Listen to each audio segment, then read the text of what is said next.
चल अब ये प्रॉपर्टी पहला हम लोग दिखा चुके रिफ्लेक्सिव होगा, यानी डिविजिबिलिटी का जो रिलेशन होगा वो रिफ्लेक्सिव होगा, डिविजिबिलिटी का रिलेशनशिप ट्रांजिटिव होगा। अब अपने को दिखाना है कि सिमेट्रिक नहीं, तो that is also third, not symmetric, not symmetric, not symmetric. मैं एक लेक्चर अपलोड कर दूंगा, हाँ नेट स्पीड्स को आपने अपलोड हुआ है, तुमको एक प्लेलिस्ट मिलेगी थर्ड सेमेस्टर ग्रुप थ्योरी के नाम से, एक प्लेलिस्ट बनानी नहीं, उसमें तुमको वो मिल जाएगा फाउंडेशन लेक्चर 1, ठीक। तुम्हें मैसेज की थी लेक्चर के लिए, कोई मुझसे लेक्चर मांगा तो उसकी अम्मी की तबीयत खराब है,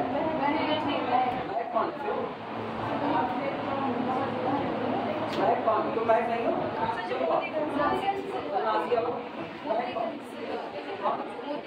अच्छा वो हम यही को जानते चल मेरी यादाश्त ठीक लिखो since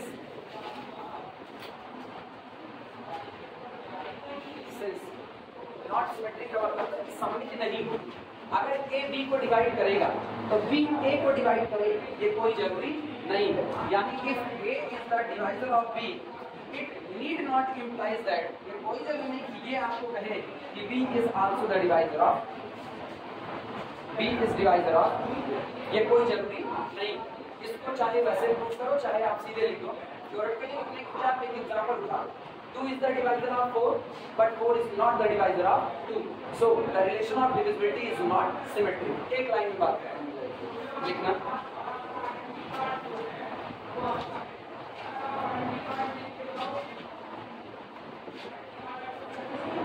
if A is a factor, if A is a factor of B, then it is not necessary, ये जरूरी नहीं, it is not necessary, it is not necessary that B is factor of A।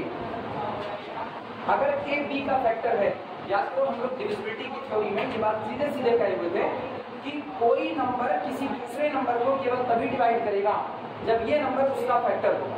जैसे 18 को 6 divide करता है, 18 को अगर हम बात करें तो 6 इज द डिवाइजर ऑफ 18, इसलिए कर पाता है क्योंकि अगर हम 18 का फैक्टर तोड़े तो 6 गुणे कितना आएगा 3, यानी 18 के फैक्टर में कौन शामिल है 6, और जब 18 के फैक्टर में 6 शामिल है तभी 6 इज द डिवाइजर ऑफ 18 होता है।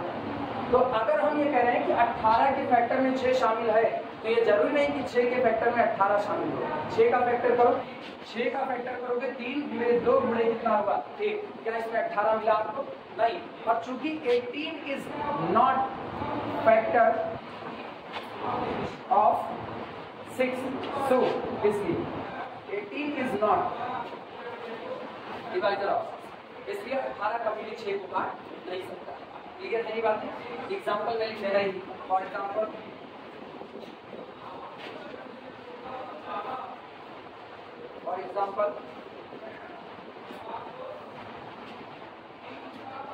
Five is factor of 25, this implies that 5 is the divisor of 25, but 25 is not a factor of 5, लेकिन 25 5 का फैक्टर नहीं। जिस दिन 5 का फैक्टर तोड़ा जाएगा उस दिन केवल पॉजिटिव में 2 फैक्टर टूटेंगे, 5 गुणे 1, तो ये हो गया 25 is not factor of 5, implies that 25 is not divisor of 5। Symmetry नहीं हो सकती कि A ने B को डिवाइड किया तो B A को डिवाइड करे, ऐसा नहीं कहा जा सकता। ठीक, क्लियर है ये बात? अनीश, कोई काम खत्म हो जाएगा तो पैकेट हमको वापस कर देना, याद है? भूल गए? बोलना भैया, किसी और के काम आएगा ना, ऐसे मत बोलो। ये हुआ, यानी डिविजिबिलिटी का रिलेशनशिप सिमेट्रिक नहीं होता, लेकिन डिविजिबिलिटी का रिलेशनशिप एंटी सिमेट्रिक होता है। अगर ए डिवाइड करता है बी को और बी डिवाइड करता है ए को, तो ये दो ही बार हो पाएगा। अगर ए बी काटे किसको, बी को, और बी भी डिवाइड करे किसको, ए को, अगर सीधे सीधे हो जाए ना तो ये सिमेट्रिक है, लेकिन सीधे सीधे नहीं होगा तो ये एंटी सिमेट्रिक होगा। कैसे होगा? ये दोनों बातें एक साथ तभी होल्ड हो सकती है, या तो ए बराबर कितना हो जाए बी, और या तो ए बराबर कितना हो जाए माइनस। इसके अलावा ये बात कभी भी पॉसिबल नहीं है। तो जब नेगेटिव साइन के साथ आते हैं ना तो ये क्या हो जाता है, एंटी सिमेट्रिक। आई बात समझ में? चलो इसी बात को लिखा ये मिटाया जाए, ये मिटाए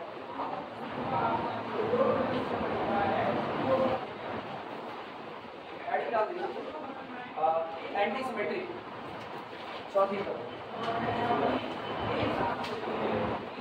एंटी सिमेट्रिक एंटी सिमेट्रिक। अब क्या करते हो, जिस नंबर से डिवाइड लगाते हैं, ध्यान देना, जिस नंबर से डिवाइड लगाते हैं वो नंबर हमेशा नॉन जीरो होना चाहिए। तो मुझको दिखाना क्या है, a is the divisor of b, b is the divisor of a, only possible when either a is equal to b or a is equal to minus b। या तो दोनों नंबर बराबर हो जाए, अगर दोनों नंबर बराबर हो गए तो एंटी सिमेट्रिक नहीं, रिफ्लेक्सिव होगा। याद आया? पहला याद करो, a और b दोनों बराबर लिए तो रिफ्लेक्सिव हो जाएगा, और अगर a बराबर कितना हो गया माइनस b तो क्या हो जाएगा, एंटी सिमेट्रिक हो जाएगा। तो a बराबर b और या तो a बराबर माइनस b, ये करना है। और मुझको कहना है a डिवाइजर है b का और b डिवाइजर है a का, तो ना तो आप a को जीरो ले सकते हो ना तो b को। तो पहली बात है कि ये दोनों नंबर आपको कैसे चुनने पड़ेंगे, नॉन जीरो चुनने पड़ेंगे। लिखना, late a comma b belong to the z and both are non-zero and both are non-zero। हम इसलिए इनको इंटीजर से ले रहे हैं क्योंकि हम पूरा का पूरा आर्टिकल पढ़ रहे हैं डिविजिबिलिटी इन इंटीजर के नाम पर। मतलब विभाज्यता देखी तो जा रही है लेकिन केवल किस सेट में देखी जा रही है, इंटीजर में। इसीलिए ए और बी दोनों कैसे होंगे, इंटीजर यानी पूर्णांक। Both are non. Also let इसके साथ ही हम ये मानते हैं a is the divisor of b and b is the divisor of, हम ये भी मान लेते हैं, ये माना a डिवाइड करता है b को और b डिवाइड करता है a। लिख लिए, दिमाग में बात बैठे। सबसे पहली बात, a is the divisor of b। अगर a is the divisor of b है यानी a पूरा पूरा b को काट देता है, then a must be the factor of b। आया ना? और अगर a is the factor of b होगा तो हम लोग लिख सकते हैं a is the divisor of b implies that b is equal to lambda into a for lambda belong to the z। सही है, ठीक है? या for some lambda belong to the z, किसी ना किसी लैम्डा के लिए ये तय हो जाएगा कि आपको एक इंटीजर लैम्डा मिलेगा कि b is equal to lambda into a लिखा जा सकता है। क्लियर है ये बातें? ना क्लियर हो तो ऐसे समझो, अगर एनालिसिस ऐसे ना है तो इस तरह। अगर a is the divisor of b यानी b में a से पूरा पूरा डिवाइड चला जाएगा, और जब पूरा पूरा डिवाइड चला जाएगा तो यहाँ पर रिजल्ट में क्या इंटीजर आएगा कि नहीं, उस इंटीजर को हम मान लेते हैं कितना, लैम्डा आ जाता है। तो a को इधर भेजो तो b बराबर कितना हो गया, लैम्डा इंटू a, और लैम्डा क्या होगा आपका, इंटीजर। क्लियर है ये बात? अगली बात सुनना, इसी तरीके से आल्सो दूसरा आपने क्या कहा, b is the divisor of a। b वो संख्या है जो a को पूरा पूरा काट देती है। फिर दिमाग में बात बैठाना, a में डिवाइड लगा रहे हो किससे, b से। अगर पूरा डिवाइड हो जाता है तो कटने पिटने के बाद कोई इंटीजर बचेगा, उस इंटीजर को म्यू मान लेते हैं। आया ना? तो जब उसको म्यू मान लिया तो this implies that b is a factor of a। तो इधर लिखो a और उधर a का दो फैक्टर कर दो। फैक्टर में एक फैक्टर आपका क्या चढ़ गया, म्यू, और दूसरा कौन चढ़ेगा, b। इसके लिए for some mu belong to the, सही है गलत, नोट करो।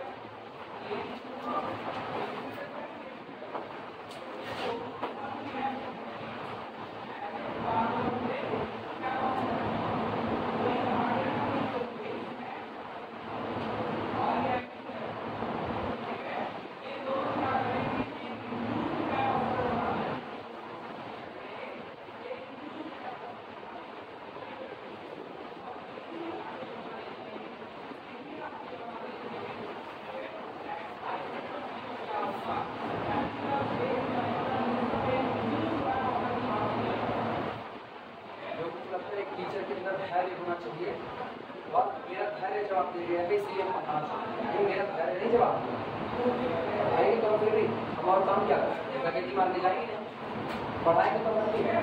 लेकिन अब हम उन्हीं लोगों को पढ़ाएंगे जिनको हम लड़ सकते हैं अपने हिसाब से, उन्हीं को। जैसे हम 2012 से 17 तक अपने प्रचंड रूप में पढ़ाएंगे, 12 से 17 तक छोड़ के भाग नहीं सकते, तो लोग घर वाला पढ़ाते हैं, मजबूरी पढ़ाते।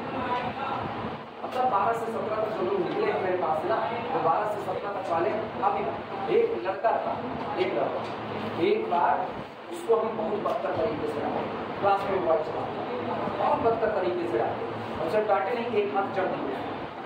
पता है वो क्या किया, वो गया, एक्स्ट्रा क्लास चल रही थी, विवेक नगर का टुकड़ा था, वहीं पे किराए कमरा, वहां से वो 8 लड़कों को बदौलत करके लेकर आया हमको मारने की कंडीशन बता के, 8 लोगों को लेकर के आए मारने के लिए।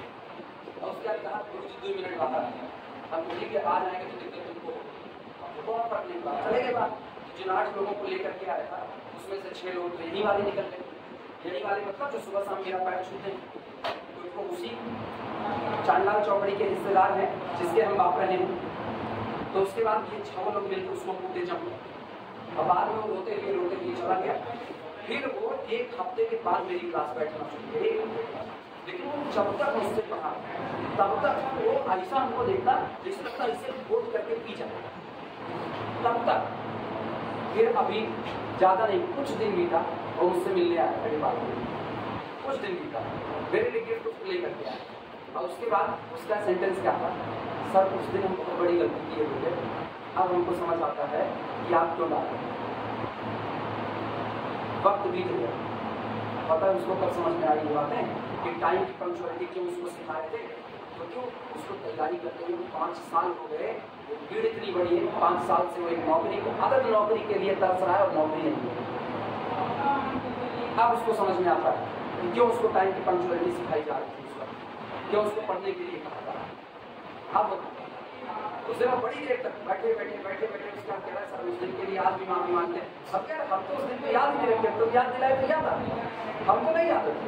कौन हम तुमसे खेती बाड़ी का झगड़ा चल रहा है कि रात खानेंगे, तुम ले करके ऐसा ना जाने कितने लड़के ले करके आते थे, कहते नहीं सर ऐसा मत कीजिए और बेइज्जती महसूस होती है। हम कह कोई सी बेइज्जती, हम उसको दिल पे लिए ही नहीं करो, जो तुम किए तुमको मिला, जो हम किए हमको मिला, मेरी नजर में आज तुम वैसे ही।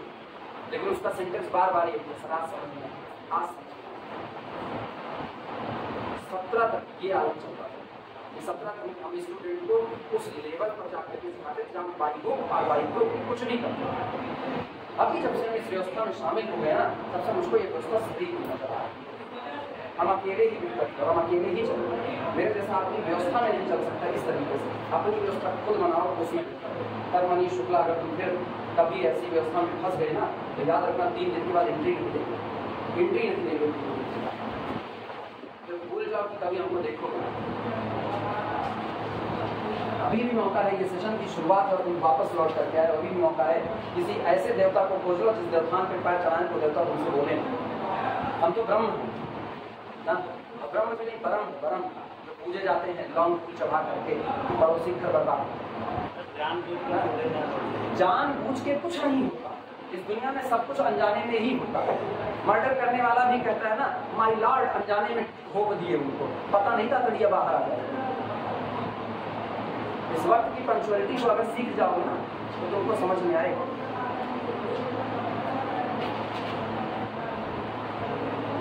इग्नोर नहीं कर पाते, नहीं करेंगे। जब तक जिए हैं तब तक ये तो दिखाएंगे कि हम भी जिंदा हैं। हम सिर्फ उनमें के नहीं करता पढ़ करके निकल लिए, अगर जिंदा हो तो जिंदा नजर आना चाहिए। करता पढ़ के निकलेंगे नहीं, पढ़े हैं ना तो उसको एक्सेप्ट करना। अपने अलंकार पढ़ते थे, एक लाइन में सिखाया जाता, सत्य कहता हूँ हे सके सुकुमार मत जानू मुझे, यमराज से भी युद्ध में प्रस्तुत सदा मानो मुझे। है और की तो बात यही, गर्व मैं करता नहीं, मामा तथा निस्तार से भी सम्र में डरता।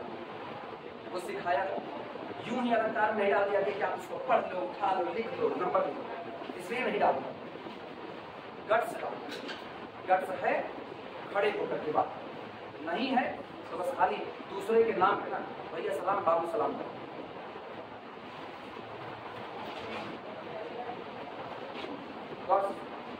ये 2 कंडीशन निकल गई और दोनों कंडीशन एक बात पर निकली A divisor B, B divisor B. हम मान करके चले कि माना ए बी को डिवाइड करता है, बी ए को डिवाइड करता है।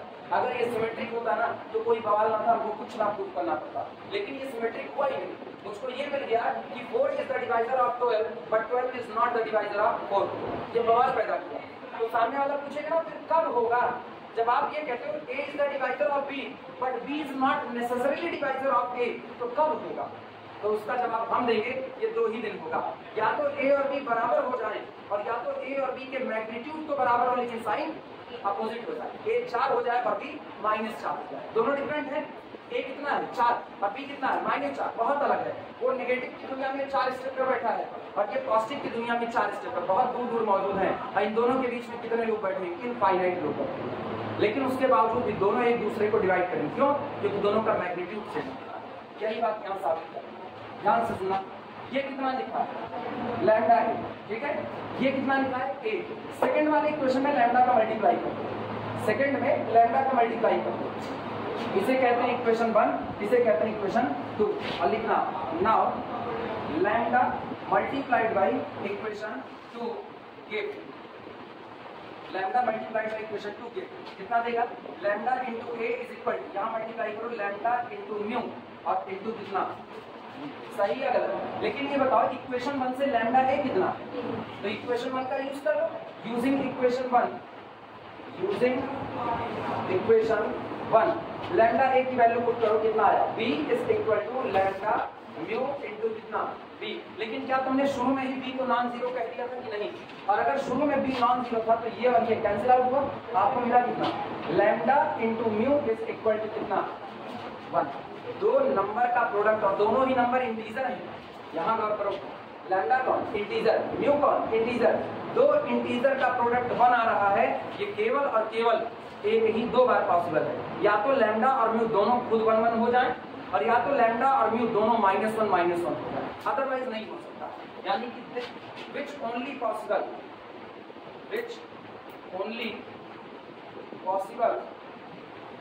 when either lambda is equal to mu is equal to 1 or lambda is equal to mu is equal to -1। या तो लैम्डा म्यू दोनों बंद कर दो और या तो लैम्डा म्यू दोनों पूरा कर दो। -1 तो सोचो -1 into -1 that is equal to +1। तो इसका मतलब अब जरा यूज करो, बोलो b बराबर क्या मिलेगा? अगर लैम्डा बराबर 1 लोगे तो b बराबर कितना मिलेगा? 1। और दोनों बराबर हो गया तो रिफ्लेक्सिव हो गया, a बराबर a। और मुझको पता है a is the divisor of a, पलट दो a is the divisor of. Reflexive है कि नहीं? लेकिन अगर लैम्डा बराबर -1 लिए तो सोचो b कौन होगा? a का नेगेटिव होगा। एंटीसिमेट्रिक हो गया कि नहीं हो गया? ये आपको एंटीसिमेट्रिक हमारी बात समझ में? लिखो, इतना लिखो तो बोलेंगे।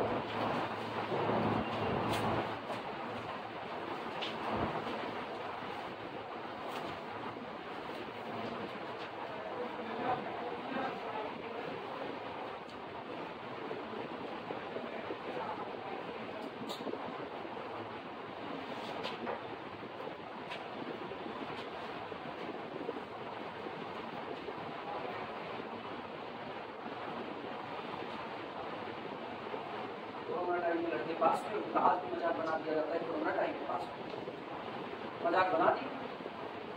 कभी सीखे ये नहीं कि कोरोना टाइम में वो पास हुए, उनको इस व्यवस्था को करवाने की जिम्मेदार कौन? भी नहीं।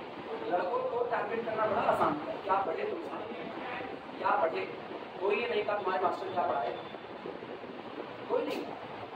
ये लोग तो कह दिया ना, ये लोग तुम्हारी जिम्मेदारी फिर मास्टर की कोई जिम्मेदारी थी नहीं। क्यों? क्योंकि सारे मास्टर एक जैसे पढ़ाएंगे पूछेंगे है नहीं। 90% का किस्सा ये चल रहा है, पढ़ाएंगे और पूछेंगे। 90% का क्राइटेरिया है पढ़ाएंगे और पूछेंगे। 10% बेचारे ना, 10% वो गुजार रहे हैं कहीं गली नुक्कड़ में पढ़े हुए मेरी तरह, वो ना ऐसा गुजार रहे हैं कि अगर बेचारे इतना फ्रस्ट्रेट हो जाए लेकिन फांसी लड़के क्या बोलते हैं और 10 चुका है 100% देते हैं। क्या देना लड़कों के लिए आसान है?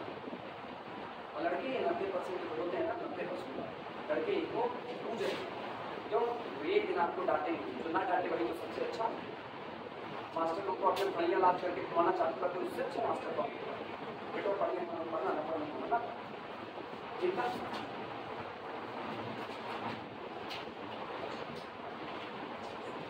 बनाने का सीखेंगे लोग, काश सीख जाए तो आगे की पीढ़ी और न बर्बाद, धीमे धीमे आगे की पीढ़ी पे एकदम नरक में डालेंगे। This implies that either A is equal to B or A is equal to minus B. Either A is equal to B or A is equal to minus B. ठीक है, अब लिखना A is equal to B implies A is divisor of B and B is divisor of A with, अगर आप ये कहते हो A divide B और B divide A, लेकिन एक शर्त के साथ, शर्त क्या है, with A is equal to B. This implies reflexivity.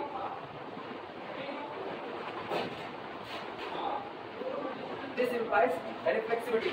लेकिन मेरे को रिफ्लेक्सिव की तो जरूरत है नहीं, वो तो हम बहुत पहले शुरू में दिखा चुके। अगला देखना A divisor B and B is the divisor of A with A is equal to minus B implies, ये क्या देगा, एंटी और मेरे को इस बार जरूरत किसकी थी, anti. So relation of divisibility is anti symmetric, काम अपना हो गया, नोट करो। So relation of divisibility is anti symmetric.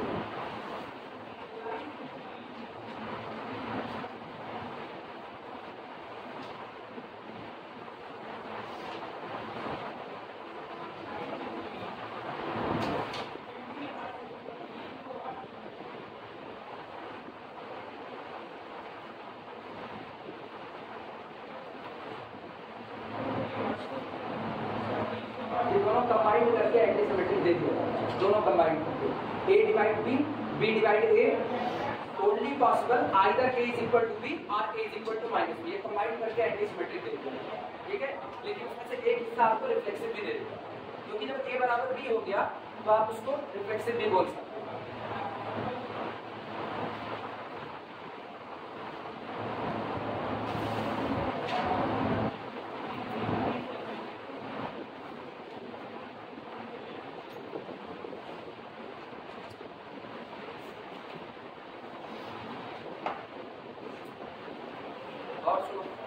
एक शब्द आता है एसोसिएट्स, कौन होते हैं एसोसिएट्स। अगर आप दो नंबर चुनो और दो नंबर ऐसे हों कि पहला नंबर दूसरे को डिवाइड करे और दूसरा नंबर पहले को डिवाइड करे, तो ये दोनों नंबर एक दूसरे के एसोसिएट्स कहलाते हैं। If A is the divisor of B and B is the divisor of A, then A and B are called associates। तब ये लोग क्या कहलाएंगे, एसोसिएट्स। ये थोड़ी सी बात तो एसोसिएट्स, एसोसिएट्स लैंग्वेज बोले राइट डालो, एसोसिएट्स तो लिखा जाए।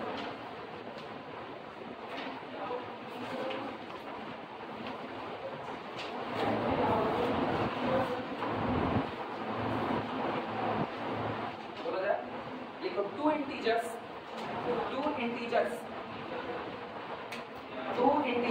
लिखते हैं, to integers small m and small n, two integers small m and small n are called associates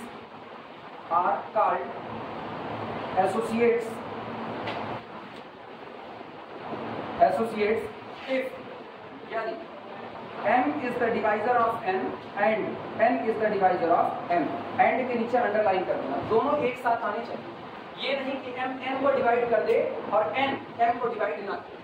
associates में दोनों ही नंबर एक दूसरे को डिवाइड करते हैं।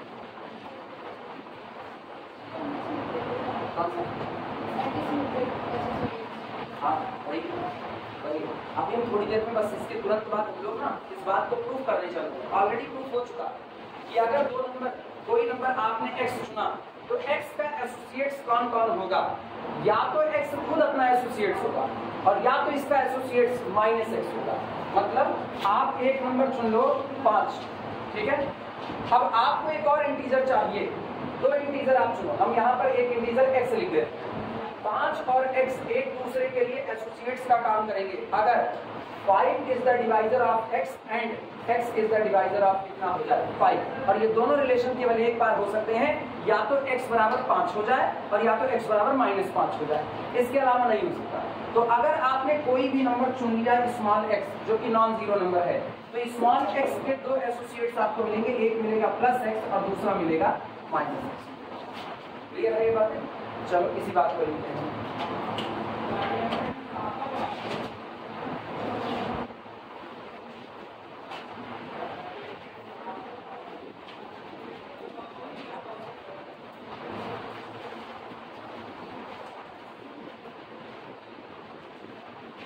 प्रॉब्लम है ये, प्रॉब्लम में लिखना, show that associates of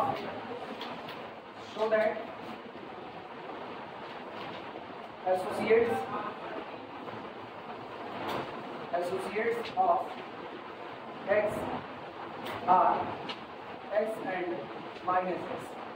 आप ये दिखाइए कि जो नंबर x अगर आपने चुना तो उसके एसोसिएट्स दो हो सकते हैं, x और कौन होगा, माइनस x होगा। ठीक, चलो प्रूव किया जाए इसको। सॉल्यूशन दिमाग दौड़ाना, आपको एक नंबर x दे दिया, कह रहा है आप एक बात साबित कीजिए कि x का एसोसिएट्स या तो खुद x होगा और या तो कौन होगा, माइनस x होगा। मुझको नहीं पता x नंबर का एसोसिएट्स कौन है, लेकिन ये याद रखना जब आप एसोसिएट्स की चर्चा करते हो तो ये दोनों नंबर नॉन जीरो चाहिए, क्योंकि एसोसिएट्स की डेफिनेशन क्या है, a divide b, b divide a। तो आप उससे भाग लगा और आप जीरो से भाग नहीं लगा सकते हो। तो एसोसिएट्स की थ्योरी तब एप्लीकेबल होती है जब आपका नंबर कैसा होता है, नॉन जीरो होता है। क्लियर है ये बातें? हम लोग अपने मन से मान लेते हैं, let associates of small x is small b। माना नंबर x का एसोसिएट्स कौन हो गया, स्मॉल b। डेफिनेशन अप्लाई करो, डेफिनेशन कहती है अगर x का एसोसिएट्स b है तो this implies that x is the divisor of b and b is the divisor of x। लिखा जा सकता है। अब फिर सोचो, अगर आप करो x b को काटता है then confirmly x is the factor of b, आया ना, यानी this implies that b is equal to lambda into x। लिखा जा सकता है। एंड यहाँ पर बोलना b is the divisor of x means b is a factor of x, तो x is equal to mu into, सही है गलत? सोचो, b is the divisor of x, तो x के टुकड़े करने पर उसमें कौन शामिल होगा, b। डिवाइड लगाओ, x upon b is equal to कितना, म्यू। और यहाँ पर lambda comma mu both belong to the integer set, दोनों इंटीजर है ना। समझ में आया? एग्जांपल उठाएं, ईमानदारी से बताओ, आया कि एग्जांपल ले? अच्छा अभी थोड़ी देर में एग्जांपल लेते हैं, फिर इसको निकाल सोच के बताना। ये कौन है, लैम्डा x, ये कौन है x, या दूसरा ये कौन है अकेला b, और ये कौन है लैम्डा। तो क्या हम यहाँ पर म्यू से मल्टीप्लाई करने दोनों side, this implies that mu into b is equal to mu into lambda x। लिखा जा सकता है कि नहीं? This implies that mu into b is equal to mu into lambda एक साथ का इंटू कितना, लेकिन x को आप खुद ही क्या बोले हो, एसोसिएट तलाश करो तो वो नॉन जीरो होगा, नॉन जीरो होगा तो क्या हो गया क्या, अच्छा mu b is equal to कितना, x। दिस इंप्लाइज दैट इसकी जगह पर हम रख रहे हैं कितना, x is equal to mu lambda into कितना, कैंसिल आउट। तो दिस इंप्लाइज दैट, बोलो कितना आया, lambda mu is equal to 1, implies that lambda is equal to mu is equal to 1 और अथवा lambda is equal to mu is equal to, सही है गलत? अब सोचो, अपने को b को हेतु क्या हुआ था, मुझसे पूछा गया x का एसोसिएट्स कौन, हमने मान लिया x का एसोसिएट्स कौन है, b है, तो हमको b बराबर क्या मिला, लैम्डा। अब लैम्डा की वैल्यू रखो, b ऑटोमेटिकली मिल गया। या तो आप लैम्डा 1 रखोगे या तो आप क्या रखोगे, -1। जरा 1 रखो तो b बराबर क्या मिलेगा, x, और -1 रखो तो -x। इसका मतलब जिस एसोसिएट्स को आपने b माना वो या तो x होगा या तो क्या होगा, -x होगा। क्लियर है ये बातें? This implies that b is equal to x और -x। This implies that associates of small x are x and minus दो एसोसिएट है, चाहे एक्स खुद होगा और या माइनस फॉर एग्जाम्पल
अवनीश तुम्हारा ही, इसके बाद तुम्हारा नाम जाने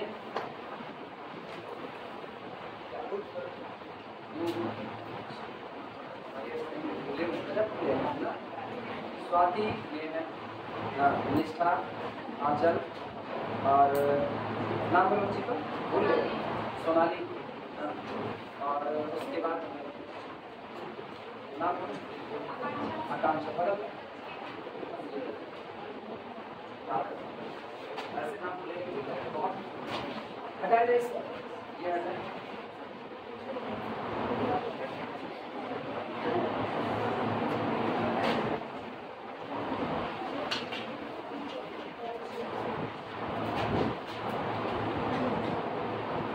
बल्कि हमको काफी सुबह सुबह हमको काफी बिगड़ा होता है।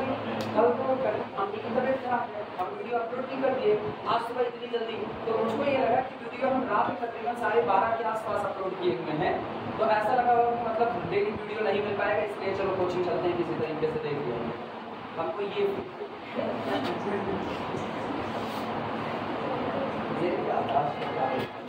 अभी प्रॉब्लम लिखना, प्रॉब्लम नोट करो। If m is the divisor of n, if m is the divisor of n, हाँ यार उसका एसोसिएट्स का एग्जांपल देख लो, इसको भूल ही गए इसी चक्कर में। एक नंबर सोचो, एक नंबर हमने ले लिया, कोई भी एक नंबर तुम बोलो, इंटीजर 6, ठीक है। आज चलो देखते हैं, एक ऐसा नंबर सोचो जो 6 को काटे और 6 उस नंबर को काटे। तो इस दुनिया में 6 खुद अपने आप को काट देगा, ठीक है, और -6 जो होगा वो 6 को काट देगा। तो सोचो अगर हम 6 = x करें तो क्या वापस यहाँ पर x ही आया कि नहीं, और क्या यहाँ पर x विद माइनस साइन आया कि नहीं आया, मिल गया। अच्छा अगला नंबर हम लेते हैं -8, और -8 का एसोसिएट्स -8 किसको काट सकता है 8, और खुद अपने आप आया ना, तो 2 एसोसिएट्स, -8 का एक एसोसिएट्स खुद कौन आया -8। अगर हम x बराबर -8 करें तो क्या ये x ही आया है कि नहीं आया है, और क्या ये ऊपर वाला -x है कि नहीं, जो x आया है उसमें माइनस का मल्टीप्लाई करो, -x कितना है प्लस। तो अगर कोई नंबर x आपने चुना और x का एसोसिएट्स मांगा गया तो x के 2 एसोसिएट्स होंगे, या तो खुद x होगा और या तो -x। क्लियर है ये बात?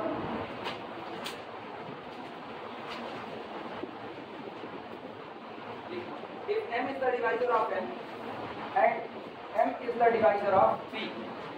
m एक ऐसी संख्या है जो दो संख्याओं को काटती है, एक n को काटती है और दूसरा किसको, p को काटती है। एक then prove that अरे अलजेब्रा में इसका बड़ा यूज होता है ये सबका।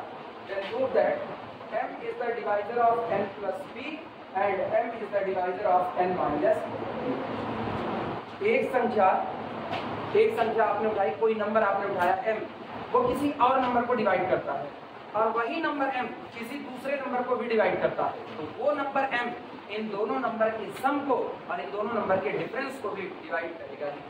एग्जांपल, पहले एग्जांपल फिर प्रूफ था। मैंने एक नंबर उठाया 6 और मुझको साफ सुथरा पता है 6 is the divisor of 12, आया ना। 6 is the divisor of 18, आया ना।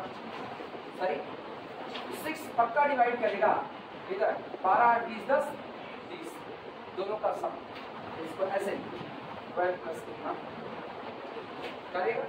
और 6 is confirmly be the divisor of 12 minus 18, सही है गलत? 12 में से 18 गए माइनस, और 6 माइनस 6 को डिवाइड करेगा, क्या आप ये भी सही है गलत? 18 में से 12 गए 6, उसको भी डिवाइड करेगा। अब कोई नंबर तुम अपने मन से बोलो, नहीं तो अगर सोच करके दिखाएंगे। एक नंबर बोलो कोई 7, दो नंबर सोचो 7 जिनको डिवाइड करता है, किसको 21 और किसको 14, ठीक है। तो 7 पक्का डिवाइड करेगा इन दोनों के सम, ठीक है। 21 और यहाँ से 14, 4 1 5 2 1 3 5 7 डिवाइड करेगा, और 7 पक्का डिवाइड करेगा इनके अंतर को, कितना दोनों का अंतर करता है कि नहीं। आप इनमें से इसको घटाओगे तो क्या है माइनस, तो करेगा, तो चाहे जो भी नंबर उठा लो। और ये करने का खास रीजन, क्योंकि हम पहले बताए हुए हैं अगर कोई नंबर किसी दूसरे नंबर को डिवाइड कर रहा है तो जिससे भाग लगा रहे हो ये उसके फैक्टर में शामिल होगा, जिससे भाग लगा रहे हो तो उसके फैक्टर में शामिल होगा। अब इसी थ्योरी को बेस पर प्रूफ बाद में कर रहे हैं, पहले समझो इस बात। मैंने एक नंबर उठाया, दिमाग सोचना, मैंने एक नंबर उठाया 6 और 6 डिवाइड करता है किसको 18 को, मतलब 6 इंक्लूड है 18 के फैक्टर में,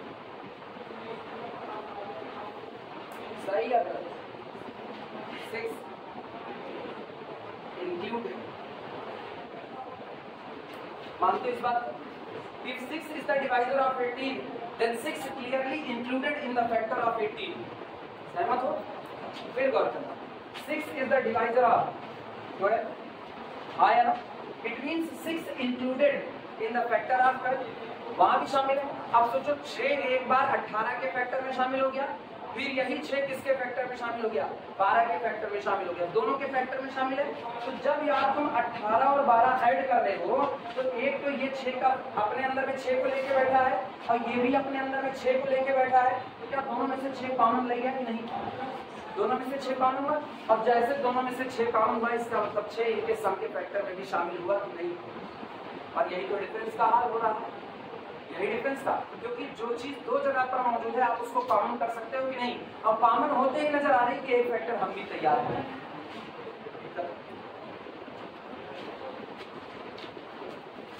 इत्मीनान से समझो, ऐसी कोई अपने को जल्दबाजी नहीं है, दिमाग लगाओ। 6 इज द डिवाइजर ऑफ, आप 18 का फैक्टर करो, आप 18 का फैक्टर करोगे तो आएगा 6 गुणे, क्या 6 शामिल है कि नहीं शामिल? ठीक है। इसके बाद आप 12 का फैक्टर करो, 6 गुणे, क्या 6 शामिल है कि नहीं शामिल? ये आपका हो गया n और ये आपका हो गया p। हम कह रहे हैं 6 is the divisor of n plus p, यानी कि 6 is the divisor of n उठाओ, n कितना 6 गुणे 3 और प्लस इसको उठाओ 6 गुणे 2, क्या दोनों में से 6 को कॉमन किया जा सकता है? इसका मतलब 6 is the divisor of 6 into 6 को कॉमन कर लो 3 तो लिखा कि नहीं लिखा?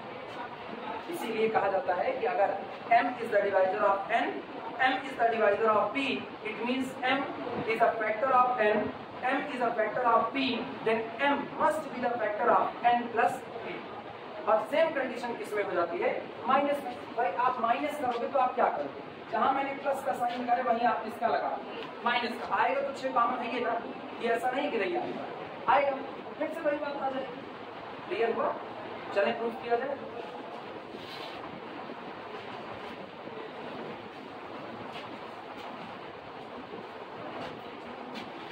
चलो ध्यान देना, और रॉकेट साइंस नहीं है, इत्मीनान से देखो कैसे प्रूफ होता है, लिख लेना इत्मीनान से। सबसे पहले सॉल्यूशन में पहली बात देख रहे हैं, m is the divisor of n, m काटता है किसको, n को, तो this implies that m is a factor, m is a factor of n। सही है गलत, इसका मतलब दिस इंप्लाइज दैट आप इसको फैक्टराइज करो n को ब्रैकेट में तोड़ो, टुकड़े में तोड़ो, तो इसका एक फैक्टर कौन तैयार होगा, m, और आगे क्या तैयार होगा मेरे को नहीं पता, तो उसको क्या मान लेते हैं, सही है गलत, जहां पर लैम्डा बिलोंग करता है इंटीजर के सेट से, हाँ या ना। अगली बात सुनो, फिर अगला, m is the divisor of p implies that m is a factor, m is a factor of किसका, p का, ठीक। तो दिस इंप्लाइज दैट किसका फैक्टर करोगे, तो आप लिखोगे p is equal to m into कोई इंटीजर, जहां पर म्यू बिलोंग करता है किससे, जेड से। ये इक्वेशन 1 और ये इक्वेशन आया ना। इक्वेशन नंबर 1, इक्वेशन नंबर 2, ये दोनों का हाल देखना। यहाँ m शामिल है n के फैक्टर में, यहाँ m शामिल है किसके फैक्टर में, p के। मेरे को दिखाना ये है n शामिल होगा n प्लस p के फैक्टर में। क्या दिखाना है, m is the divisor of n plus p, मतलब आप साबित करो m n प्लस p के फैक्टर में शामिल होगा, तो n प्लस p बनाना है। हम क्या करते हैं, इक्वेशन 1 प्लस इक्वेशन 2 कर दो, और देखो इक्वेशन 1 सामने, इक्वेशन 2 इधर, जोड़ो लेफ्ट का लेफ्ट राइट का राइट, कितना आया, n plus p is equal to इधर m लैम्डा प्लस कितना m म्यू, सही है गलत। अच्छा फिर देखना, इक्वेशन 1 माइनस इक्वेशन 2, यही भी करके इसी समय कितना आएगा, n minus p is equal to कितना m lambda minus m mu, मिलेगा कि नहीं, ये आपको क्या देगा, this implies that n plus p is equal to, दो फैक्टर टूटा इसका, एक फैक्टर कौन m और दूसरा कौन लैम्डा प्लस म्यू। ये बताओ भैया लैम्डा इंटीजर था कि नहीं, म्यू इंटीजर था, तो इन दो इंटीजर का जोड़ भी क्या होगा, इंटीजर होगा, तो ये हो गया लैम्डा प्लस म्यू बिलोंग होगा जेड। और गौर करो n प्लस p के फैक्टर में कौन शामिल हो गया, m पक्का डिवाइड करेगा किसको, आया ना। अगला आओ, यहाँ पर देखो, this implies that n minus p is equal to कितना, m को कॉमन करो लैम्डा माइनस म्यू, दो इंटीजर का डिफरेंस इंटीजर, तो इसका मतलब lambda minus mu belong to the Z आया। और यहाँ से मुझको मिलता है, this implies that m is the divisor of n plus p and m is the divisor of n minus. समझ में आई बातें, कोई मुश्किल, एग्जाम्पल तुमको नंबर पे करके दिखाने हैं कैसे हुआ, और आगे कुछ हो नहीं सकता, बस यही लिखो इसकी बात।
जो इधर लास्ट में सुनो, जो लास्ट में हम लोग एक रिजल्ट किए थे, if m is the divisor of n, last वाला रिजल्ट सुनो, m is the divisor of n m is the divisor of p, then m is the divisor of n plus p and m is the divisor of n minus p.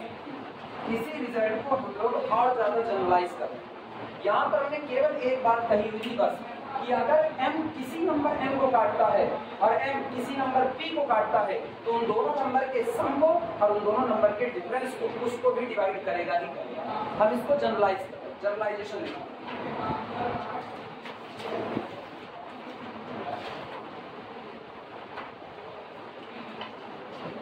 देखना। If यानी a is the divisor of b and a is the divisor of c, then a is the divisor of bp plus cq for all integral value of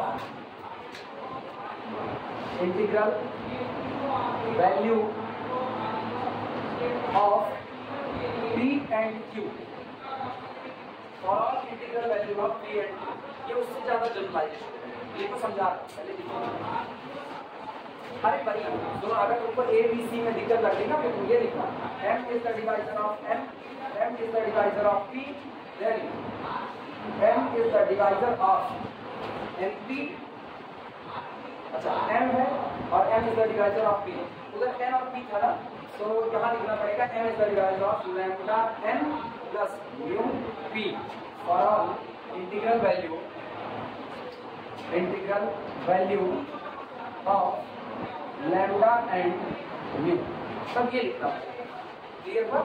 तो अगर तुम लोग पुराने वाले pattern पर लिखना चाहते हो तो ये वाली बात लिख देना, और अगर नया एक्सेप्ट कर सकते हो तो ऊपर वाली बात लिख देना। दोनों एक ही बात है, अलग अलग कौन सा लिखोगे वो बता देना।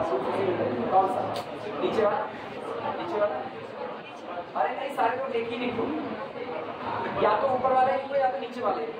ऊपर वाला लिखो, अरे बार करके लिख देना, ऊंची बात प्रूफ एक ही में करेंगे ना, बार करके लिख देना उससे ही प्रूफ है। या बस खाली होगा क्या ना, जहाँ पर तुमने ये बैठाया है P और Q वहीं पर लैम्डा और क्या लगा देना म्यू, और जहाँ पर B और C लगाया है वहाँ पर M और D लगाया है, N और D बस काम।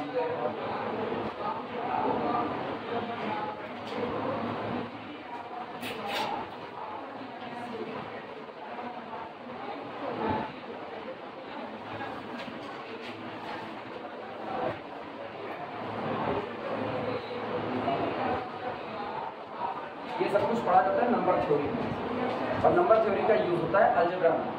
कॉन्ग्रुएंस का जो पहला हिस्सा इसमें डाला गया है, कॉन्ग्रुएंस तभी आता है जब आप नंबर थ्योरी पढ़ रहे हो तो उसी में वो शामिल रहता है। तो इसीलिए हम लोगों को ये पूरा पैटर्न ये शॉर्टकट में इसको निकालना, ये निकलेगा उसके बाद ही हम लोग ग्रुप थ्योरी की सही सलामत शुरुआत कर सकते हैं। तो पहले इसी को हम लोग निकाल रहे हैं, सब लोग लिख चुके। अब पहले इसको समझ लो फिर प्रूफ किया जाता है, पहले समझो। कहा जा रहा है कि अगर ए कोई नंबर है जो किसी नंबर बी को डिवाइड करता है और यही नंबर ए किसी दूसरे नंबर सी को डिवाइड करता है, तो ये नंबर ए बी और सी के कोई भी इंटीग्रल मल्टीपल निकाल के उनका चाहे सम करो चाहे उनका डिफरेंस करो, उनको भी डिवाइड करेगा। कोई भी इंटीग्रल मल्टीपल निकाल। अब एग्जांपल देखना, 3 इज द डिवाइजर ऑफ 6, सही या गलत? 3 इज द डिवाइजर ऑफ 12, सही या गलत? हाँ या ना? तो इसका मतलब है this implies that 3 is the divisor of lambda into 6 plus mu into 12 for all lambda comma mu belong to the integer 0। आप कोई भी दो इंटीजर चुन लो, लैम्डा और म्यू, जो आपकी मन का है आप वो चुन लो, और आप उठाओ लैम्डा का 6 में और म्यू का किसमें 12 में मल्टीप्लाई करो, जो रिजल्ट आया उसको जोड़ो 3, उसको भी डिवाइड करेगा। कैसे चुन के दिखाते हैं? और लैम्डा इज इक्वल टू 2 ले लेते हैं और म्यू इज इक्वल टू 1 ले लेते हैं, अपनी मर्जी से रैंडमली चूज। बोलो कितना आएगा? ये आएगा 6 दूनी 12, और उसके बाद फिर 12 1 के 12 और 12 12 24। 3 must be the divisor of, सही अगर। अगला सुनना फिर आपकी बात, फिर हम इसको बता रहे हैं। आप लैम्डा इज इक्वल टू ले लो 3 और म्यू इज इक्वल टू ले लो -2। लैम्डा 3 और म्यू इज इक्वल टू -2। अब हम पॉजिटिव नेगेटिव सारा फर्क खत्म कर रहे हैं। तो सोचो 6 3 18, लैम्डा 3 है और 12 दूनी 24 माइनस 24 कितना आएगा -6। और सोचो 3 is the divisor of minus, सही है? ये चला है बच्ची नहीं चल रहा है? 3 इज द डिवाइजर ऑफ -6, ये भी हो गया। अगली बात फिर जो मर्जी बोलो, लैम्डा इज इक्वल टू हम लोग ले लेते हैं -3 और म्यू इज इक्वल टू वो भी माइनस, दोनों नेगेटिव और दोनों बराबर कर दिया। अब हाल देखो क्या होगा, 3 इज द डिवाइजर ऑफ, इधर 6 3 18 -18 और 12 12 जो बाकी 36 -36 कितना 54। तो ये होगा this implies that 3 is the divisor of -54। कटेगा कि नहीं कटेगा? उनको काटेगा कितना 18 बार सही है गलत? तो इसका मतलब है कि आप कोई भी दो नंबर उठाओ, अगर उन दोनों नंबर को कोई एक ही नंबर डिवाइड कर रहा है तो इन दोनों नंबर के किसी भी इंटीग्रल मल्टीपल का सम आप निकालो, उसको भी वो नंबर डिवाइड करेगा ही करेगा। क्लियर है ये बातें?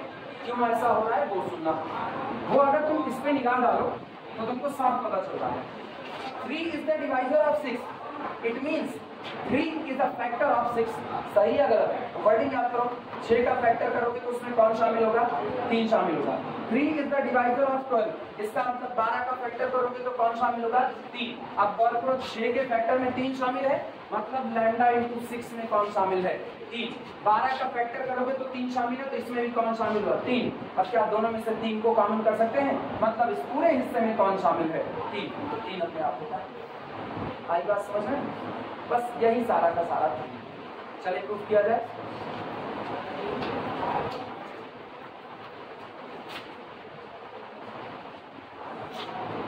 लिखना प्रूफ।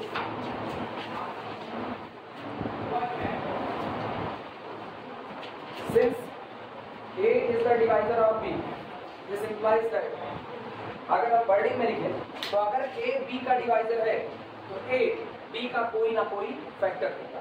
आया ना? This implies that A is a factor. A is a factor of B.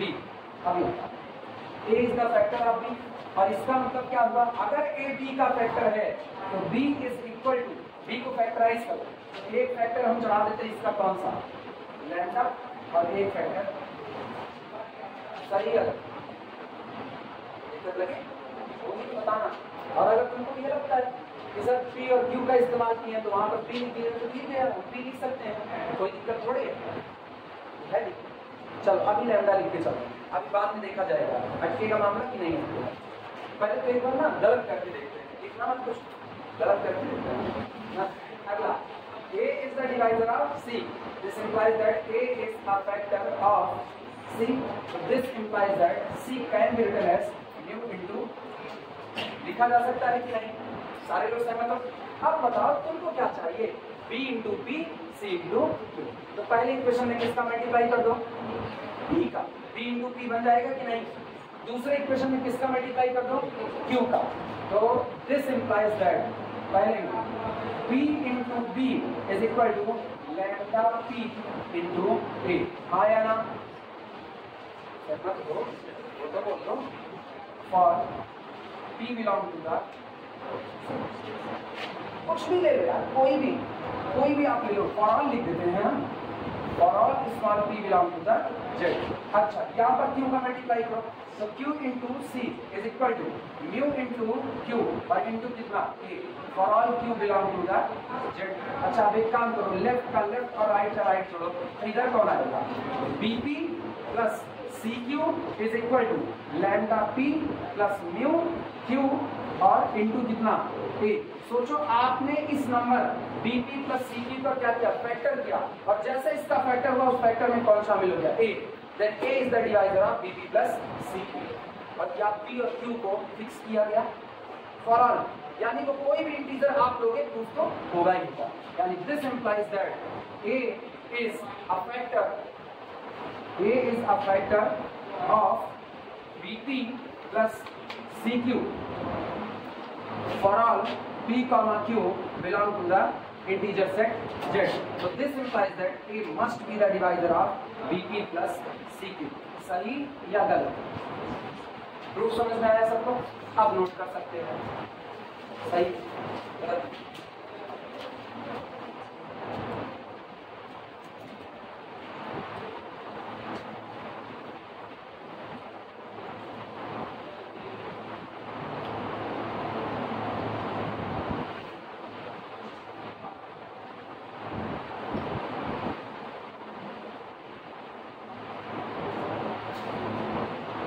Lambda और म्यू भी कहाँ से होंगे? इंटीजर से। क्योंकि जब पूरा पूरा डिवाइड करा तो कटने पिटने के बाद इंटीजर ही आएगा समझ में? और वैसे पढ़ रहे डिविजिबिलिटी इन इंटीजर तो बता देना lambda comma mu belong to the integer से।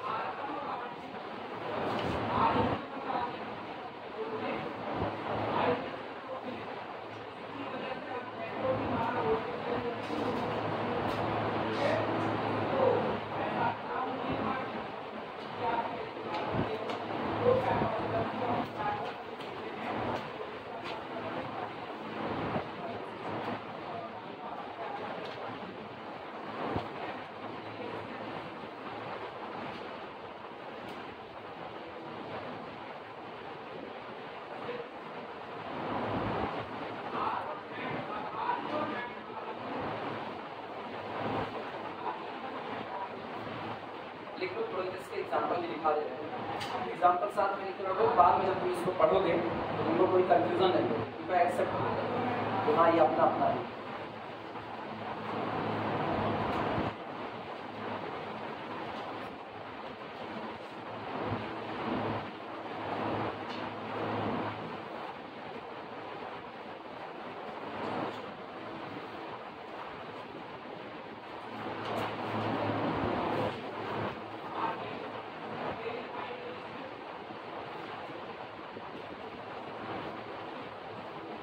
आदर्श इसी के परिचित भी हैं। आदर्श आदर्श को लाते थे वो पबजी का नहीं, अभी तक पढ़ने पढ़ने का मन नहीं होता। अभी मटर का स्क्रीन घूम रहे कॉलेज में हमें टाइम पढ़ने का मन करवा देते, वो कॉलेज में नहीं जा रहा। यहाँ आओ ना आओ चलता है, लेकिन कॉलेज को कम से कम जाओ, लेकिन कॉलेज भी नहीं जा रहा। अभी उसने रिंग थ्योरी की क्लास थी, कॉलेज में नहीं हो, बाकी लोग आ रहे हैं, ये गायब चल रहा है। लग गई ना तो हो चुका उनका बंदा। हो गया तो एग्जाम्पल करा, हो गया सबका।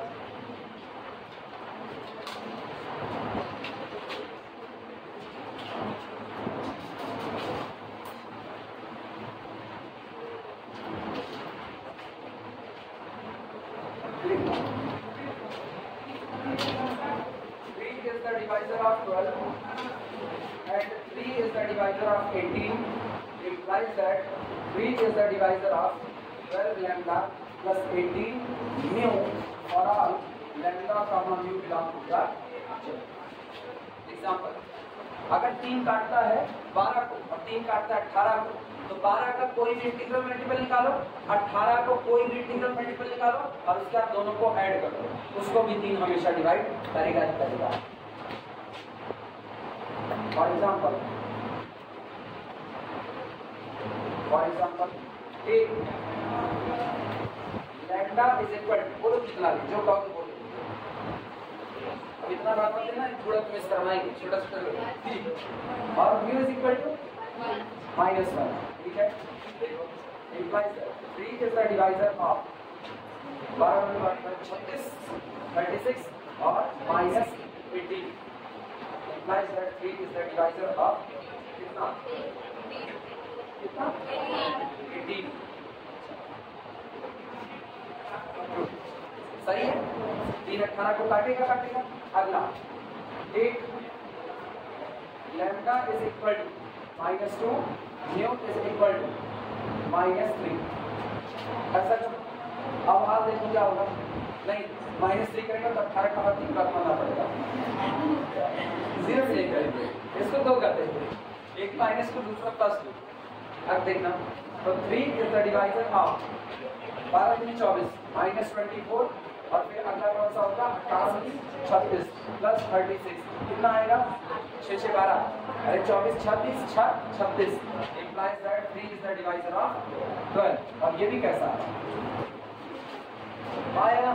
अब आगे आप लैम्डा म्यू जो मर्जी को आप ले सकते हो, कोई दिक्कत नहीं। तुम्हारा के लैम्डा म्यू को 0 ले, लैम्डा म्यू को 0 ले लोगे तो 3 is the divisor of 0। 0 इतना सीधा है, कहता है कोई भी काट दे बस हमको हम ही से मत काटना। बॉलीवुड का गाना हमको हम ही से चुरा लो, 0 नहीं कहता। 0 हमको हम ही से मत काटो, बाकी चाहे जिससे डिवाइड लगाओगे हम डिवाइड हो जाएंगे। इसीलिए कहते हैं ना 0 बादशाह, बस खुद से नहीं डिवाइड होगा, खुद से होगा तो कहेगा इनडिटरमिनेट, आप वैल्यू का निर्धारण ही नहीं कर सकते हो। आप लगाओ डी एल ऑर्बिटल रूल और उसके बाद आएगी लिमिट किसी तरीके से। बॉलीवुड वाले ना गाना बनाए थे, बहुत चुन चुन के बनाए थे कि कभी मैथ पढ़ाई जाएगी तो इनका इस्तेमाल हो सकता है, इसीलिए वो ऐसा बनाए।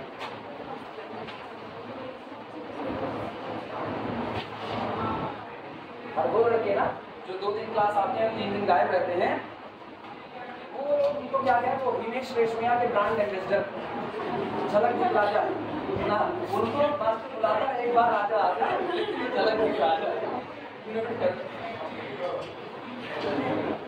तुम लोग जान लो कौन कौन ब्रांड एम्बेसडर बनना चाहेगा। गायब हुए बाद में तुम लोगों का नाम रख देंगे हिमेश रेशमिया, हो जाए तो हटाया जाए इसको।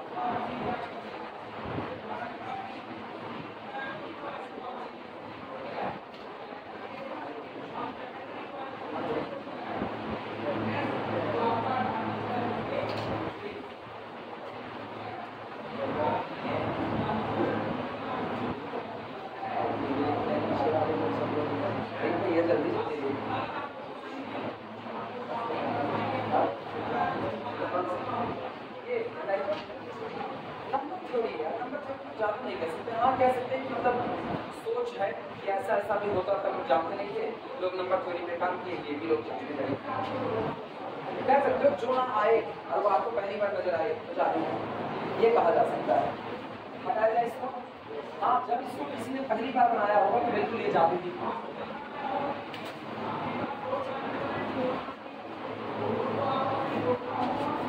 अगला रिजल्ट, अगला रिजल्ट लिखो ऐसे डबल स्टार करके लिखते चलना बस के। पता है अगर कोई आपसे कहे कि एक नंबर से किसी नंबर में पूरा पूरा भाग चला जाता है, इत्मीनान से सुनना, किसी दिए गए नंबर से किसी दिए गए नंबर में पूरा पूरा डिवाइड हो जाता है, लेकिन जिसमें डिवाइड लगा रहे हो वो नंबर जिससे डिवाइड लगा रहे हो उससे छोटा, A is the divisor of B, but लेकिन शर्त लगा दी गई B is less than A, जिसमें भाग लगा रहे हो वो छोटा है और जिससे भाग लगा रहे हो वो बड़ा है। तो ये बात केवल एक दिन सही हो सकती है बस, और वो दिन है जिस दिन B बराबर क्या होगा। अगला रिजल्ट में 3 is the divisor of 6, कब 6 बड़ा हो गया है इससे। हम लोग जानते हैं अगर आप एक नंबर से दूसरे में डिवाइड लगा रहे हो तो दो में से एक बात होगी, या तो दोनों नंबर बराबर होंगे या तो जिसमें भाग लगाया जा रहा है वो बड़ा होगा और जिससे डिवाइड किया जा रहा है वो छोटा होगा। लेकिन अगर खुदा न खास्ता गाड़ी ऐसी पलटी कि A is the divisor of B हुआ और सामने वाला एक दावा कर दिया कि जिसमें डिवाइड लगा रहे हो और जिससे डिवाइड लगा रहे हो ये छोटा है और ये बड़ा है, B less than A, तो उसको कहो कि तुमने कुछ और नहीं किया है, तुमने B बराबर क्या कर दिया। एक ही दिन ये बात होगी और कभी आए ना अकल देखो सब लोग हाँ हाँ हाँ बोल रहे, अरे अकल अकल चलाओ अकल, ये केवल तब होगा ना जब A और B दोनों काउंटिंग नंबर होंगे। और काउंटिंग में कौन से, होल नंबर में रखो, होल में अभी अदरवाइज नहीं। अरे महाराज ये याद करो 3 is the divisor of -12, but -12 is confirmedly less than 3। हाँ है ना, ये वाला दिन कौन भूलेगा, कौन सा अच्छी, ये भी इंटीजर है, पॉजिटिव इंटीजर फिर याद करो। और पॉजिटिव इंटीजर कहेंगे तो b को 0 नहीं ले सकते, फिर b को 0 नहीं ले सकते। समझ आया बच्ची, बस सही ना। कौन सा, ए और बी दोनों इंटीजर में बिलोंग कर रहे हैं, दोनों इंटीजर में बिलोंग कर रहे हैं। अब -12 is the divisor of 0. Here 0 is conformably greater than -12. आया ना? अरे 0 -12 से बड़ा होगा कि नहीं होगा, पहले तो ये बताओ। अच्छा ये नहीं समझ में आ रहा है कि 0 -12 से बड़ा होगा कि छोटा होगा, तो पहले दिमाग में ये बैठाओ, तुम्हारी जेब में 12 रुपए जो हम तुमको दिए हैं, देंगे नहीं, बस दिए हैं ऐसा सोचो। 12 रुपए हम दिए हुए हैं और इनकी जेब में कुछ नहीं है। अमीर कौन, तुम या ये? कौन ज्यादा अमीर है? ये हुए। तुमसे जैसे कहोगे ना सर 12 रुपए जा रहा है आइसक्रीम आके मेरा पैसा वापस करो, तो तुम फिर वापस, तो तुम्हारे ऊपर वो कर्ज लगा। अब कर्ज में आप कभी भी अमीर नहीं हो सकते, है ना? रिडल विभेद वाली थ्योरी नहीं चल सकती है कि उधार लेकर के घी पियो, ऐसी थ्योरी नहीं है कहीं पर। इसीलिए अगर आपके पास नेगेटिव साइन है तो आप छोटे हो, भले 2 लाख रुपए ही आपकी जेब में पड़े, लेकिन है वो कर्जे का। और किसी की जेब में कुछ भी नहीं है वो अमीर आदमी, क्योंकि उसने किसी से कर्जा नहीं लिया है। तो -12 इधर देखना, -12 is the divisor of 0, but 0 is कंफर्मली greater than -12। तो हमेशा हमेशा ऐसा होता आया है कि भाग देने वाली जो संख्या है छोटी रही है या बराबर रही है किस संख्या से, जिसमें आप डिवाइड लगा रहे हैं।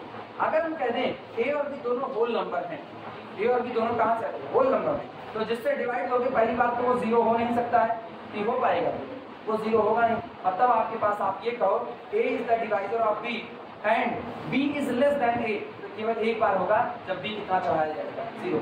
अदरवाइज नेगेटिव नंबर बैठेंगे। तो सब के लिए नहीं बोल सकते हो कि for all a, b belong to the integer set z and a does not equal to 0, इसके लिए ये बात नहीं बोल सकते। आई बात समझ में? गलती मिली कहाँ हुई? नेगेटिव का ख्याल रखा करो, नेगेटिव को भूलो मत। चलो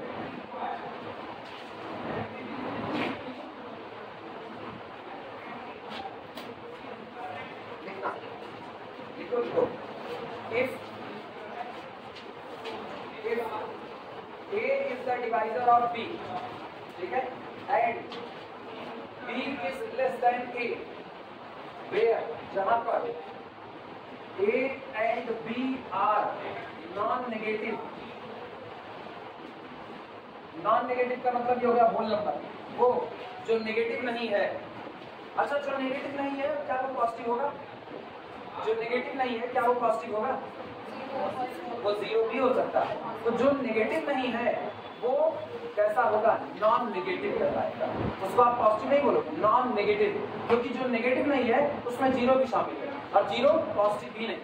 0 is neither positive nor negative, इसलिए 0 से लेकर के ऑनवर्ड आगे तक के जितने इंटीजर हैं वो चाहे होल नंबर कहो चाहे उनको नॉन नेगेटिव नंबर कहो, पॉजिटिव नहीं बोलोगे। Where A and B are non-negative integers, then B is equal to 0। अगर A डिवाइड करता है B को और B छोटा है A से और A और B दोनों नॉन नेगेटिव हैं, तो ये थ्योरी डिविजिबिलिटी की केवल तभी होल्ड हो सकती है जब B आपका क्या हो चुका होगा? 0 हो चुका होगा। नोट करो, प्रूफ किया जाए।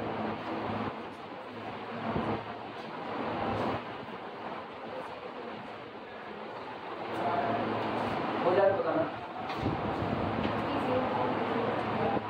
किसी को कंफ्यूजन तो अभी भी पूछ सकता है, किसी को नहीं है हम